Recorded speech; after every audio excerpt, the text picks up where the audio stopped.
Mika love shout out po sa lahat. So, prepare na po ako going to church. Hintay na lang po ng time at 12 noon para po magpunta po kami sa church. Bago po ang lahat, please like, share, and subscribe po natin si Kuya Pal Santos Matubang, Ate Edna Vlog, Kalinga Prab, at ang aming leader na si Kalinga Marie Pinida in KOGR. Nabubulol na po ako. So, isushow ko po sa inyo ang aking bagong flower. Yan po yung aking flower. Napakaganda po ng aking flower. Yung binili ko po yan noon, ngayon lang po nagbulaklak muli. Yan. Meron pa po yan doon sa aking altar. Same po ng flower. Bali, 4 pieces po ang flower. Ito, bali, 6. Tapos marami pa pong padarating. Yan po yan. Padating po ang flower po dyan. So, ang ganda-ganda po ng aking orchid. Yan po ang aking orchid. Shout out. At ang aking po aloe vera. Yan, lumaki na rin po siya. Dati po ang liit-liit po niyan. So, ngayon, ang aking aloe vera ay malaki na rin. Yan. Yan, natutuwa po ako dito sa aking flower. Yeah, mahilig po kasi ako talaga na magtanim-tanim. Yan po. Kahapon po is holiday, is Saturday, is statutory po yun. So, I think is a dragon festival.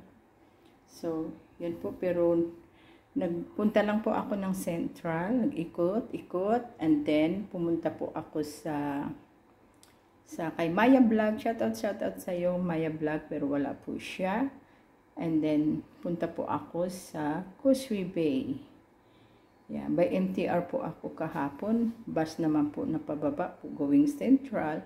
And then, MTR po after ng Central, MTR po ako sa going to Causeway Bay. And then, punta po ako sa IKEA para bumili po ako ng tea candle.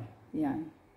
Ang gustong-gusto kong pong bumili ng tea candle na malaki kasi mabango po yun. Kaso, mabigat po talaga yung magdala po ng maraming tea candle. Ang dami ko kasing binili na tea candle na iba-ibang kulay. Yan po ang aking plants. So, laki-laki na rin po ng aking plants. Tsaka ang haba-haba po. Dapat po dito ay yung mailipat ko na po siya sa talagang paso na malaki. Yan po siya. Kasi ang paso ko, tingnan nyo naman po yung aking paso. Ito yung aking plants na bigay ni Maricoy. At ito binigay ni kasama ko si Lane. Yan. At yan, tinanggal ko na po yan. Ang dami-dami po kasing ugat. So, tawag dito? Yan. Yung iba ko pong halaman, bis ko po na madala ko po sa Pilipinas. Lalo na po ito, gusto ko pong dalhin ito. Binili ko po ito sa Victoria Park nung flower festival po noon. Yan. Yan. Ang akin ding aloe vera, gusto ko rin yan dalhin sa Pilipinas. Akin po kasi ito. Kaya gusto ko po siyang dalhin.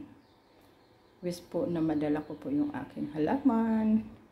At yung mabuhay po siya. Yan. So, wala pa po oras para po baba na po kami. Maglalakad lang po kami going to church. At least po, kahit paano ay gumaling na po ako sa aking paa. Maraming salamat po sa paa ko na ako'y gumaling na. Hindi pa pala po ako nakapaglagay ng lipstick.